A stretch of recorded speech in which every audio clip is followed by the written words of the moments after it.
Good afternoon, ladies and gentlemen.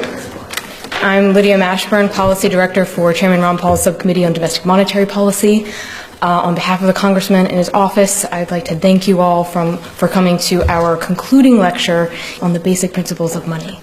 Today's question is going to be, what about money causes economic crises? It's sort of the culmination of what our other lectures have led to. Our first lecture was, what is money? And then our second one was, what is constitutional money? In those two lectures, our first lecture, Dr. Salerno very nicely laid out for us what money is, that money is a commodity. It is a market-chosen commodity that serves the role of money. And what the market needs money to do is it needs it to be recognizable. They need to know that this is the same thing, that they're able to trade in future. They need to be able to divide it so that they can purchase large or small things. They need it to be portable. They need to take it with them.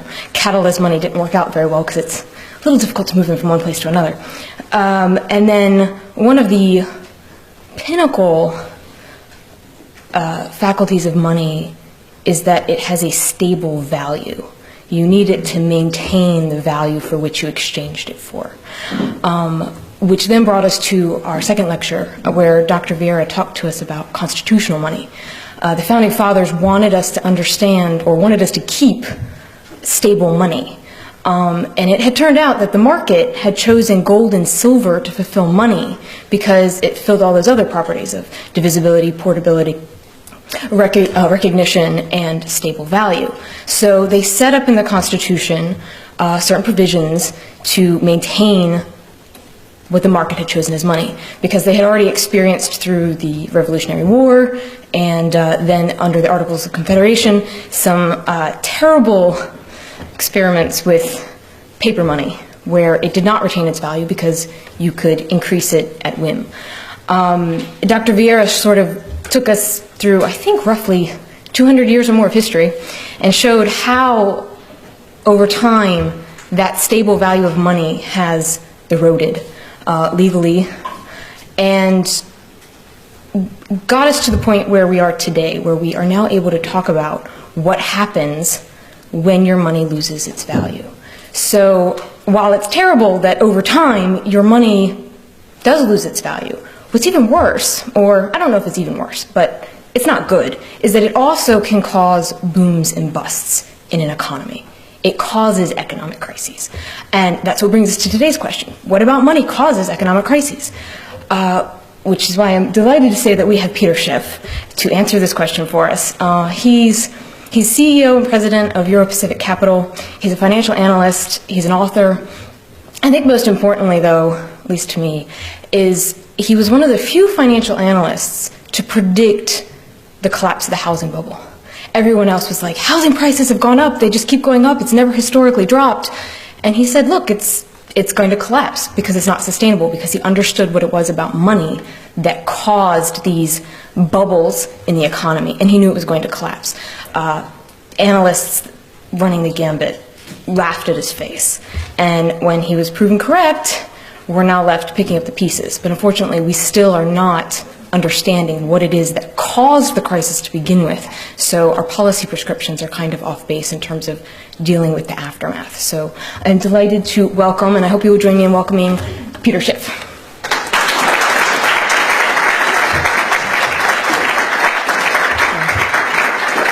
Thanks everybody for coming. Hopefully most of you are not here for the free desserts. But all right, let me talk a little bit about money. I'm going to turn my phone off just in case somebody decides to call me. I'll just put it on silent.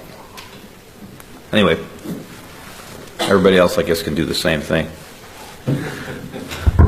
Yeah, one of the roles of money, as you just alluded to, is that money needs to represent a store of value.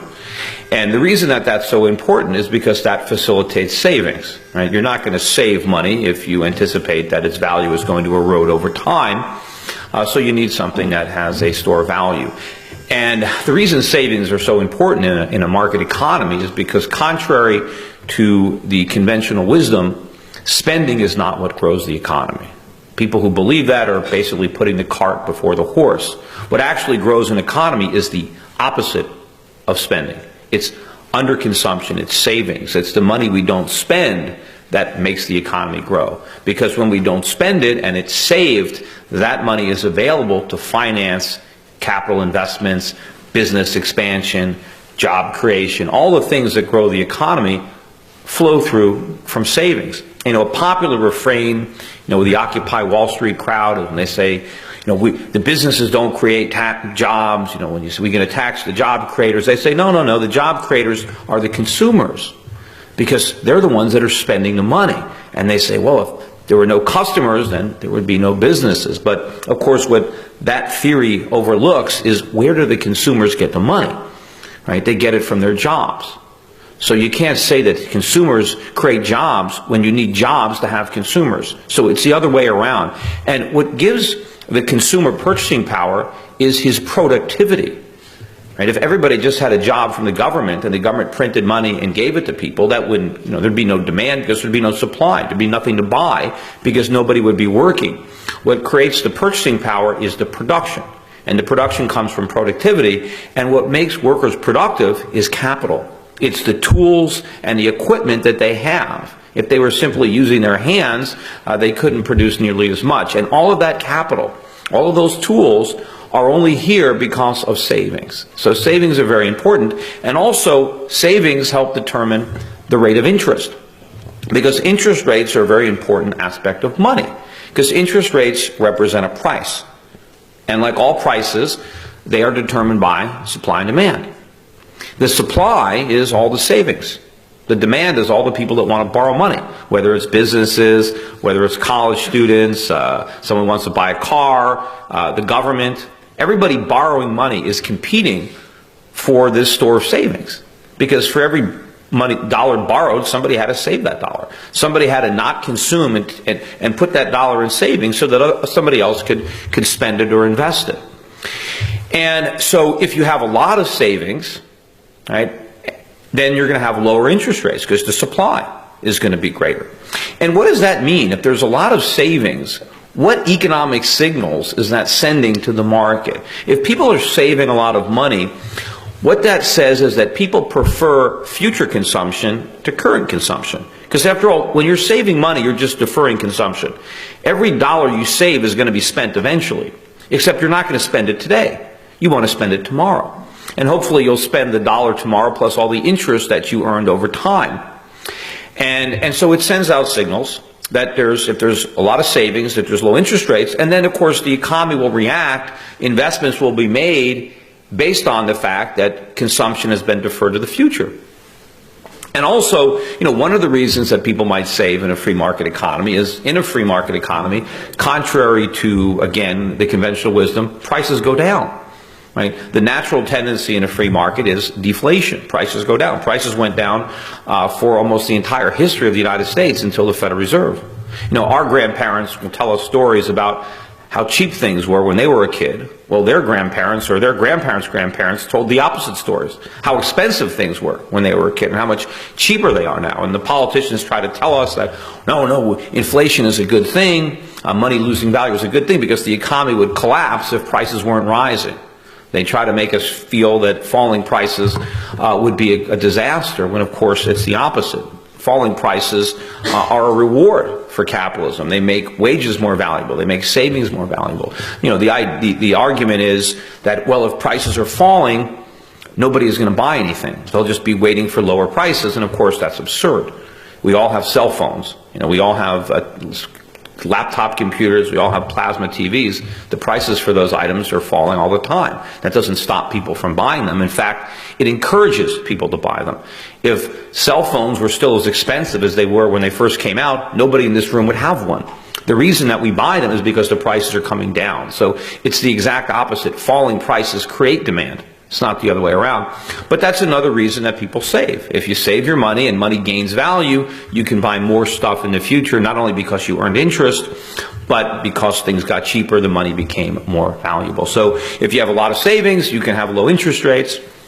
If you don't have a lot of savings, well, you're going to have high interest rates. And the beauty of this is, let's assume that there's not a lot of people saving money, and a lot of people want to borrow money. Well, you have a very limited supply.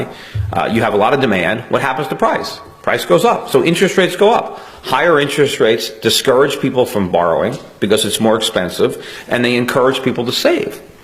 And ultimately, the market's going to create an equilibrium between savings and debt, and you're going to have a market rate of interest. And investments are going to be made, capital projects are going to be made that can be adequately financed. Now, the problem comes in, now that we don't have real money, and you don't know what that is, now that we have fiat money or a money substitute, the Fed can create money out of thin air. Now, when they create money, they don't actually create any value. They're just printing money. So they diminish the value of the money that already exists. But also, when the Fed creates money, they do it in a way where they buy up treasuries. And they also control short-term interest rates, raise the cost of money to banks. And when they do that, the Federal Reserve can bring down interest rates. And that has the effect of sending the same types of signals to the market that there's more savings, because interest rates are low. But people aren't saving their money. There is no real change in time preference for money. It's the same. And so you send out this false economic signal to the market. And as a result of that false economic signal, a lot of investments are made that really should not be made. There's no real viability there. But they're made because of the false signals. And I often joke, when the housing bubble burst, and one of the things that President Bush said at the time was he blamed everything on Wall Street. He said, Wall Street was drunk, and they did a bunch of stupid things. So of course, yeah, they were drunk, but he never asked the question why. Where'd they get all that alcohol? Why were they drunk? And they were drunk because the Fed liquored them up. Alan Greenspan kept interest rates very, very low for a long period of time. And just like anybody, if you're drunk, you're going to do some stupid things while you're drunk. You don't realize it until you sober up the following morning. And so this is what causes this business cycle, right? People think that the business cycle is just some flaw in capitalism. Just for some reason, we have these booms and busts. And that's not the case. These booms are caused by the malinvestments that are created in response to the Fed intervening in money supply, where you have the Fed price fixing interest rates, creating too much money, and fueling these bubbles. And one thing all of these bubbles have in common is debt. A lot of them are financed by borrowing money, particularly the housing market. Obviously, what made it possible for people to buy houses they couldn't afford, other than Freddie and Fannie or the FHA that might have been, guaranteeing the mortgages, was the fact that the interest rates were so low. When people buy houses in America, they buy them based on the monthly payment. And the monthly payments were a function of the mortgage rate. And especially when you got an interest-only mortgage, where the only thing you're paying is the interest, then the low interest rates really made it cheaper. And when you had the Fed with interest rates at 1% and the banks were offering teaser rates based on those temporarily low interest rates, people could really get in over their head. So this was a function of money being too cheap. Instead of the market setting interest rates, you had central government planners at the Fed picking an interest rate. And why did they pick one that was so low? Well, the reason is the politicians like the boom. Right? They like it when people feel good, when voters feel good, because they're more likely to reelect the people who are in office if they feel good. If they think they're getting rich in housing, if they think they can get rich without working, they're going to be happy, especially if you're taxing them so much on what they earn. If you can create the illusion that they're making money in the real estate market, well, then they're not going to be as upset at all the taxes they have to pay. So the politicians like the boom. In fact, everybody thinks that the boom is what's good. And then when the minute you have a recession, what does Congress want to do? What does the president want to do? We need a stimulus. We can't have this recession. We need to stimulate the economy. Well, they don't understand it. The stimulus is why we have a recession. Right? The stimulus is what caused the boom. But the boom is the problem. The boom is where all the mistakes are made. The recession is where the mistakes are corrected. Right? That's where the cure takes place. So we need the recession. Now, when people say we need the recession, they'll try to say, oh, you're heartless. You're happy that people are suffering. No, that doesn't mean we're happy about it. It just means it's necessary. It's like if somebody checks into rehab because they're a drug addict and then they're going through withdrawal, that doesn't mean that the rehab center is happy that the people are suffering through withdrawal. They just know that if they want to get healthy and kick the habit, that they're going to go through withdrawal. That's just part of the cure. You know, if when you checked into rehab, every time you started having withdrawal symptoms, they gave you drugs, right? You're not going to get cured. You might be popular. You might be a popular rehab center if you're giving out drugs to everybody, but not because you're curing anybody.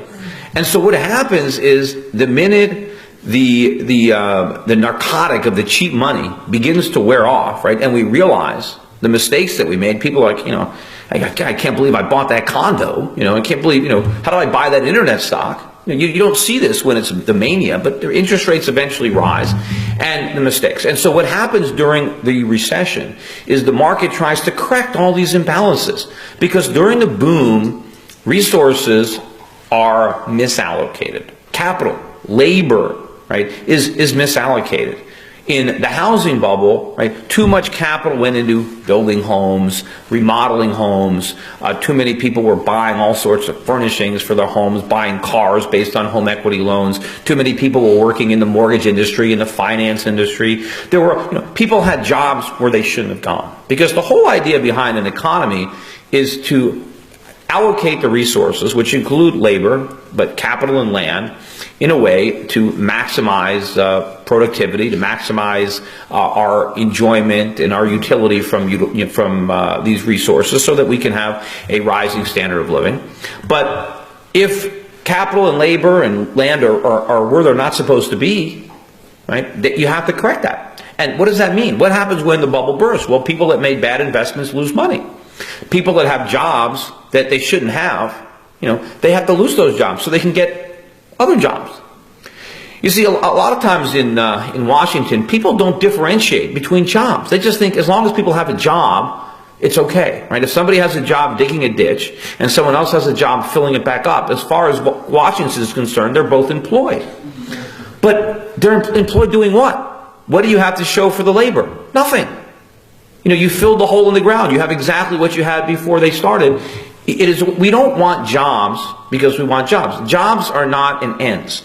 Jobs are a means. What people want when they have a job is they want all the things that they can buy with their paychecks. But you can only buy stuff if something is produced. So people have to be employed productively. That's the key. You know, in the old Soviet Union, now, before it collapsed, one of the things they used to brag about is that they had no unemployment. They would tell their citizens, look at these Americans, they have all this unemployment, but nobody in Russia is unemployed. Of course, yeah, everybody worked for the government. Everybody had a job. But, you know, they had to wait in line for 6 hours to buy some bread or whatever, because nobody was baking bread. Everybody was working for the government. And so if no one is producing anything, then your salary doesn't have any value, because that's just money. You can print money all you want. You know, that's not the solution. I mean, a lot of people now talk about the fact that we don't have enough demand. Right? You hear all the Keynesians are saying the problem with the economy is that Americans are broke, they have big mortgage debt, they have car loans, they have student loans, so they don't have any money, and so the government needs to print money so we can have more spending. Right? But you know, if you're broke, just adding money isn't going to change the circumstances, because money in and of itself doesn't have any value at all. It's just a little piece of paper. You know, they're broke because they're loaded up with debt and they're not productive. And more money isn't going to change that. Or if the government, they'll say, well, the people are broke, so the government has to spend. Spend what? If the people are broke, the government is broke. Where does the government get the money? It doesn't get it from the moon. No, it gets it from the people. So if the people are too broke to spend, the government's too broke to spend, because the government has to tax them to get the money. But one of the problems with the monetary system we have now is that people think, well, we don't have to tax them to get money. We could just print it, and then we can spend that, as if there are no adverse consequences to printing money. Because that's a tax, just like anything else, except instead of taking your money away from you, what that does is take the purchasing power away from your money. So you don't necessarily see the tax, but you feel the tax. But, you know, when you go to the supermarket and groceries are more expensive, or you go to the gas station and gasoline costs more money, a lot of people don't make the connection. They don't see that that's a tax, especially when you have the government or the economists blaming the high prices on a greedy oil company, or on OPEC, or on natural disasters, on bad weather, on a flood. So they say, oh, it's not the government's fault. And then you'll have the economists say, look, it's a good thing that the prices are going up because otherwise we might have deflation. So this is the price that you have to pay to avoid deflation, is you've got to pay higher prices. So they don't make the connection, so it lets the politicians off the hook because the public doesn't understand how all these benefits are being financed. Now, the other source of this big bubble, or this big problem, has to do with the U.S. dollar's role as the world's reserve currency. Up until the Second World War, all the countries were using gold. Everybody was on a gold standard, including the United States. And after the Second World War, America pretty much had almost all the world's gold. 90% or more than 90% of the world's gold was held by the U.S. government. And where did we get all that gold? We didn't mine it all. We got it because people used it to buy the products that we produced. And how did we produce all these products? We produced them because we were the freest country in the world. We had more capitalism and more freedom, and as a result, we were more productive. And the world wanted the stuff that we produced, yet they weren't productive enough to produce stuff for us, so they had to give us their gold. So we had all this gold. And we went around to all the other countries and basically proposed a new monetary system. And this was going to be where, instead of foreign central banks backing up their currencies with gold, they would back them up with a dollar. And the dollar, though, was backed up by gold. Of course, that's the only reason it made sense. If the dollar was backed by nothing, then we couldn't have conned the world into signing up for this arrangement. But everybody knew the dollar was as good as gold. And if you had $35, you'd get 1 ounce of gold. That was the deal we made with the world. And what was in it for the world was, if they held dollars, they got interest. If they held gold, they had storage costs. So it made sense. Hold the dollars. We're on a dollar standard. The dollar is the reserve currency. The dollar is backed by gold. America is the world's richest country. They have the biggest trade surplus. They're the world's biggest creditor nation. They've got all the gold. Good deal. Well, it was a great deal for us because the minute we got that privilege, we abused it. Because now all of a sudden, we could pay for our imports by printing money. Now, technically, we were supposed to have the gold to back it up, but that didn't stop the government. They just lied, right? They wrote checks that they couldn't really cash, assuming that people would just not care or not notice. Well, after the 1960s, when we had the guns and butter economy, the war on poverty, the Great Society, we went to the moon, Vietnam, all this stuff, we were running big deficits.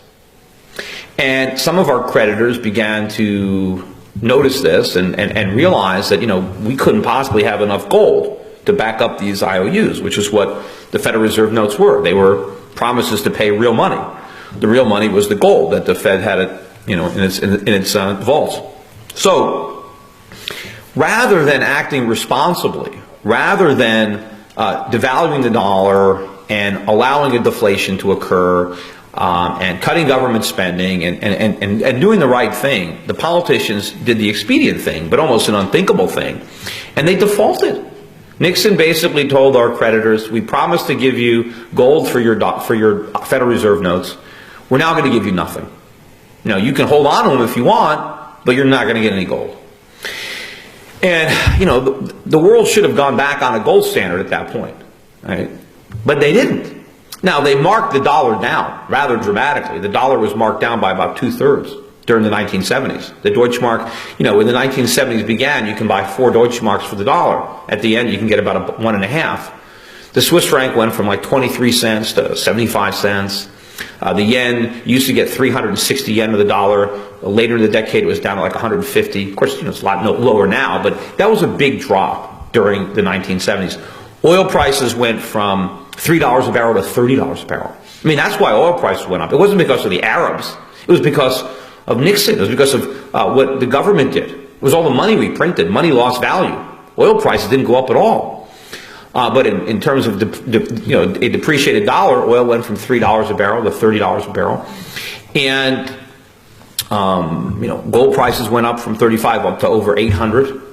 Another thing happened too during the 1970s. A lot of women came into the workforce, and it wasn't because they were liberated. In fact, they were liberated before.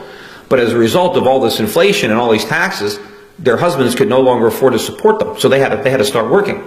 Our standard of living declined dramatically with the loss of purchasing power of the dollar.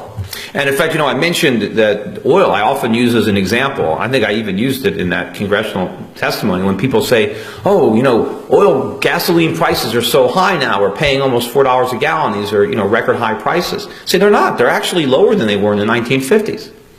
Well, what do you mean they're lower? Well, if back in the 1950s, you could buy a gallon of gasoline for $0.25. So all it cost 25 cents. Well, if you have a 1957 Chevy and you scoop around in the seat cushions and you find a quarter that was dropped there in 1957, you can still buy a gallon of gas with that quarter. You get change too, because it doesn't cost that much. It costs less because real money held its value. The only reason that oil is more expensive is because we're paying for it with depreciated dollars. That is a problem.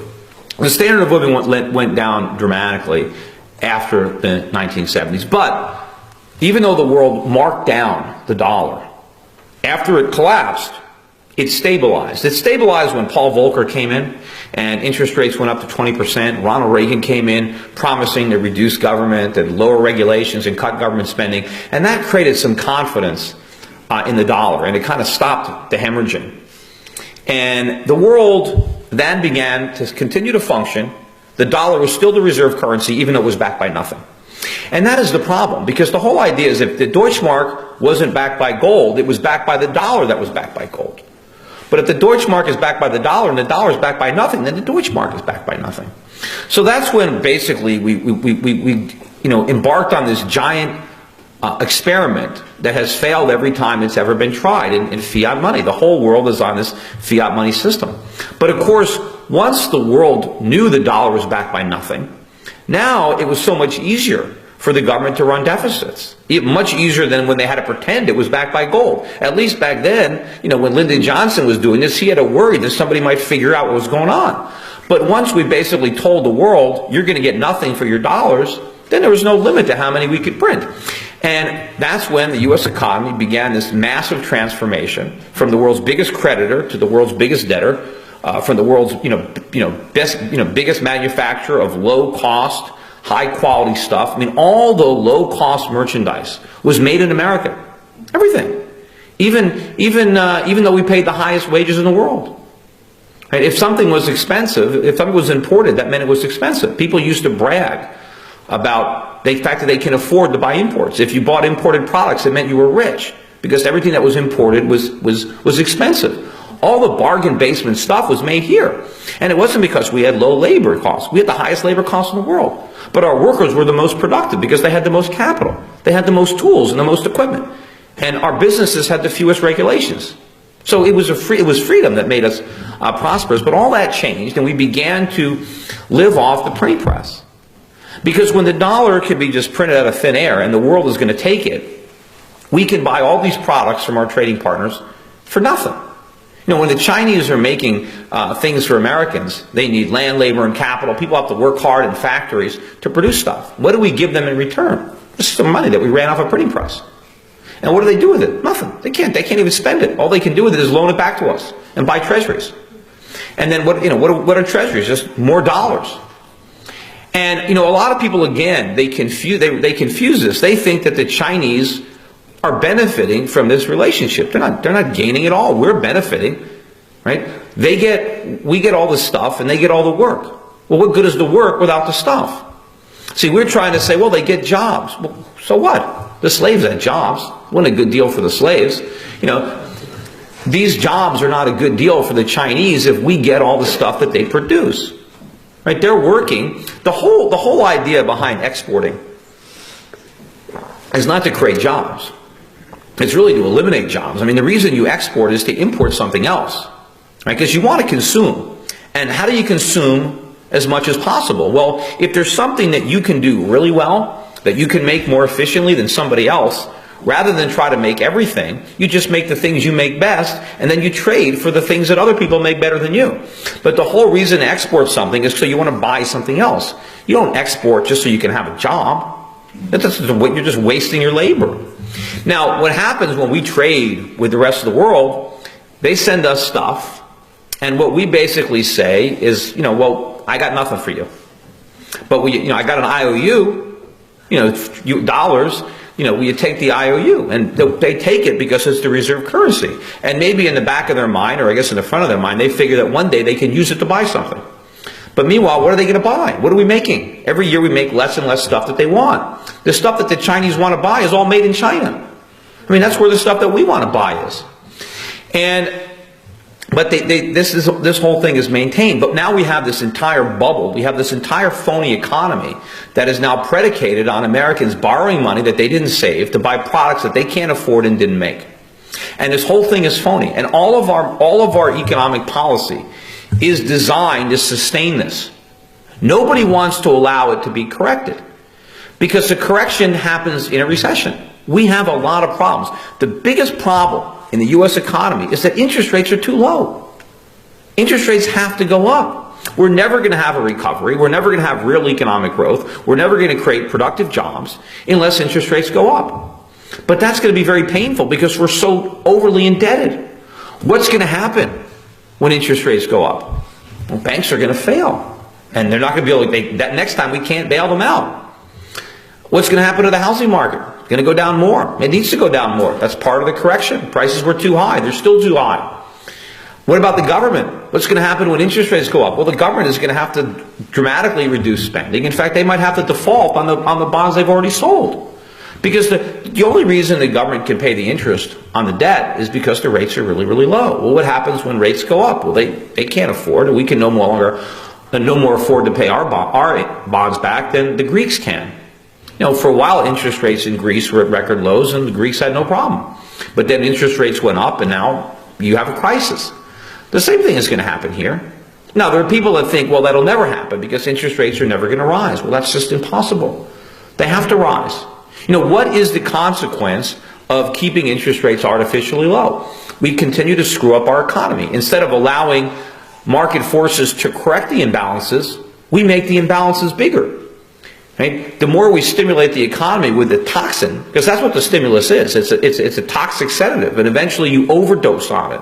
Right? What is happening? If we keep interest rates low, nobody's going to save. I mean, who's going to save money that's depreciating in value?